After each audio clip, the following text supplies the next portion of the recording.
नमस्कार, मी गजानन नंदरे। आपण जे पाहतो हे मायभूमी चॅनल। पाहूया बातमीपत्राने त्या बातमीचा विस्तार। लाखांवरील युवक शुभम सरदार हा शॉक लागून मरण पावला होता। त्या युवकाने 500 रुपयाचा इन्शुरन्स काढला होता। याच उद्देशाने त्या युवकाला त्या इन्शुरन्स कंपनीने 10,12,000 रुपयाचा चेक त्या युवकाच्या आईच्या खात्यामध्ये जमा केला। तो चेक स्टेट बँक लाखांवाला या शाखेमध्ये जमा झाला होता। रोख रक्कम 10,12,000 रुपये त्या युवकाच्या आईच्या खात्यात जमा करण्यात आली। यावेळी स्टेट बँकेचे आर बी वासनकर सर, तसेच स्टेट बँकेचे सौरभ सर, तसेच स्टेट बँकेचे BM आनंदा धनुकार यावेळी त्या युवकाच्या वडिलाला चेक देऊन त्या सत्कार करण्यात आला। यावेळी BM आनंदा धनुकार बोलत होते की कोणतीही घटना सांगून येत नाही, प्रत्येकाने हा इन्शुरन्स काढला पाहिजे असे ते यावेळी बोलत होते। यावेळी उपस्थित मायभूमीचे मुख्य संपादक गजानन नंदरे, स्टेट बँकेचे RBO वासनकर सर, तसेच सौरभ सर, शाहू फुले आंबेडकर आश्रमचे संचालक, तसेच क्रांतिकारी शेतकरी संघटनेचे जिल्हा अध्यक्ष विनोदभाई, देशमुखचे पत्रकार विनोद देशमुख, इंदुबाई चौधरी, माजी सरपंच देवानंद बोचरे, ग्रामपंचायत सदस्य केसर खान, सत्तार खान हे अपंग जनता दलाचे तालुका अध्यक्ष मोहम्मद सोहेल, रिकव्हरी ऑफिसर निलेश सरदार, महेश पाटील, कॅश ऑफिसर महेश निमसे, मोहम्मद शाकीरभाई यांनी सूत्रसंचालन केले। तर आभार प्रदर्शन शेतकरी संघटनेचे नेते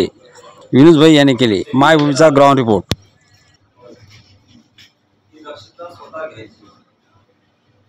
या ठिकाणी हा कार्यक्रम 14 ऑगस्टला होता।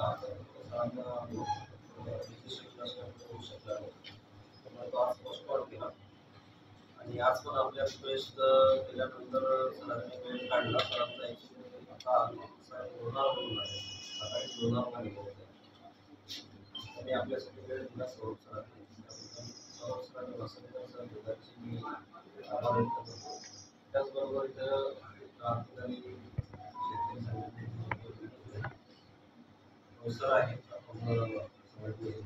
आणि वार्ता लोक आमच्या विनंतीला मानून या ठिकाणी उपस्थित राहतात। त्यांनी काही गावं जेणेकरून काही त्यांनी सुद्धा या बँकेच्या योजनेचा लाभ घ्यावा त्यांचे या ठिकाणी आभार व्यक्त करतो। बाकी सर्व मंडळी या ठिकाणी मानून बरेच वेळ परिस्थिती त्याच्यासाठी सर्वांचे आभार व्यक्त करतो। लोकांना समजून सांगतो म्हणजे कसं आहे का लहान लेबररी असलं तर त्यांचं काम करतं, एवढं काम म्हणजे मॅनेजर साहेबांचं चांगलं आहे। तर आपण लोकांना समजून सांगतात आणि हे आमचं फळाचं झाड लागलेलं आहे, त्याला आम्ही गावाला पाणी टाकली तर हे बरं आहे, हे सुटलं मग याच्या खाली कोण बसणार आहे?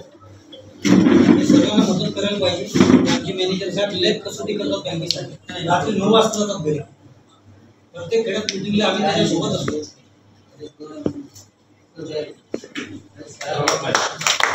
आता मला सांगा, तुमच्यापैकी किती जणांना माहित होतं या विम्याबद्दल, किंवा तुमच्या गावात जेव्हा ही दुर्घटना घडली तेव्हा तुम्हाला लक्षात आलं असेल की बाबा असंही काही झालं होते आणि त्याला पैसे काही मिळाले? असं गावात भरपूर जणांना माहिती नाही, तर त्यामुळे हे आपल्याला या प्रकारचा प्रोग्राम घ्यावा लागतो। दुसरं